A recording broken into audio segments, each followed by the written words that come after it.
ምናምን ብያታለሁና ያው ሃይሚ ደግሞ ሳምንቱ ሙሉ እያጓጓት እያበሸኳት ምን እያልኩ የሆነ ነገር አለ ብያታለሁ ግን አልነገርኳትምና ሳምንቱ ሙሉ እሷ የጠበቀችው ነገር ነውና አትፍረጂ በኔ አይኔ ጉድ አድርጎኛል እንኳን አንቺን ከሶ ለራሴም ገርሞኛል ነገር ባይን ይገባል ዛሬ ላለመጨቃጨቅ ነው የመጣሁት።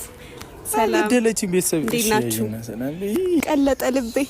ኧረ እባክሽ እኔ ምን ላድርጋት ቤተሰቦች አላቅም በቃ እሺ ምን ላድርግ እንደዚህ ስትለኝ ልቤ ቅልጥ ይላል። እኔ ቅለጥልኝ በቃ ቤተኛው ሳይር ነው በአስፋልቱ ነው የመጣሽው በኮብልስቶን ነው አይደለም እኮ በአስፋልቱ ከሆነ ከላይ ነው የምትመጪው።